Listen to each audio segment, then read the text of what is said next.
Hi everyone, my name is Fabiana. I'm a certified exercise physiologist and a nutritionist, and today I want to take a little bit of time to give you a quick nutrition tip on how to read labels. Now, one thing that all nutritionists and dietitians can agree is that eating food from the earth is ideal and avoiding canned products as much and 100% if possible. However, the reality is that a lot of people do eat canned products part of the time. And one of the things that I find is important is knowing how to read the labels and how to calculate how much energy you're actually getting and how much nutrition you are from the label. So I have here the organic soup that I actually bought at Costco in a big, I think, package of 10.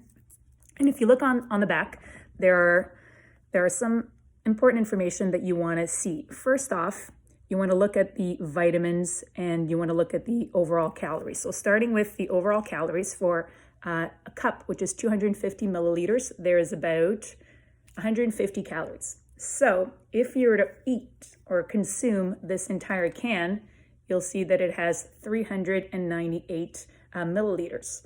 So that would be roughly just under 2 cups. So that means that you'd have to multiply the 150 by 2 to get the actual amount of calories that you're consuming. So you'd be consuming just under 300 calories. So that's not a lot for this amount of food. You also want to take a look at the information here in terms of percentage. So if you find something is under 15%, that's typically a good amount to aim for. So things like salt that you don't want a lot of is about 13%. Now, you do need about 1,500 milligrams of salt a day. So salt is not evil. However, a lot of times when we go out to eat, the salt content in foods, especially fast foods, can be really high. A lot of canned foods and soups do have a high salt content, but this one at 13% you see is just below the 15% mark, which is just a guideline. If you take a look at calcium, which is about 4%, I don't know if you can see that too well, that is fairly low. So if you look at this and you know you're not going to be getting enough calcium that you should brag about, 4% calcium. However, there is 15% iron. So we know that women tend to be low iron because of our cycle. So this would be a decent alternative if you're looking for something quick and easy to consume. Now, if we look at fiber, it has 9 grams of fiber, which again, considering the normal standard 2,500 calorie diet would be about 36% of your daily intake.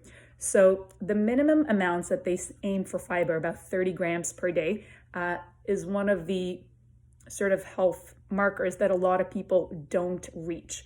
And 30 really is just the minimum. You can go 40, 50 or more. The more fiber you have, the better it is in terms of keeping your microbiome throughout your system, great and flourishing healthily. So it is important, and it's something that not a lot of nutritionists talk about, I find.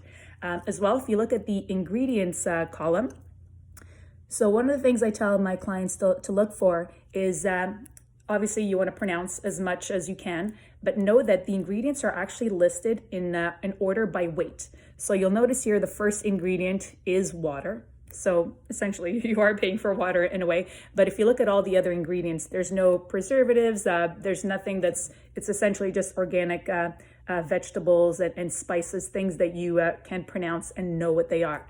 So if I tell everyone, if you see sugar or if you see high fructose corn syrup or anything like that in the top 4 ingredients, usually you want to stay away from that. And if you have a better option, choose the better option. So that's my little nutrition tips for the day on how to read labels and how to determine if you are comparing between 2 brands, if one is better than the other. And know that if you're buying, for example, a can of beans, obviously, you can always buy it way cheaper and just, put it in a pressure cooker and or boil it at home. But if you are buying 2 cans of beans of similar sizes, then you can compare and contrast which one has more salt.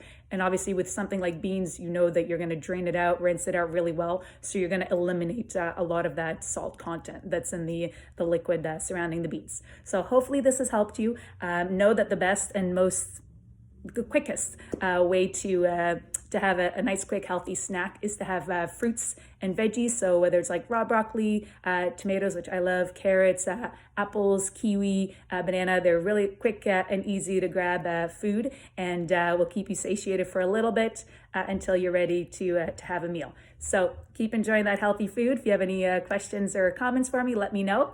And so the challenge for you today is to eat or consume 10 to 15 servings of fruits and vegetables.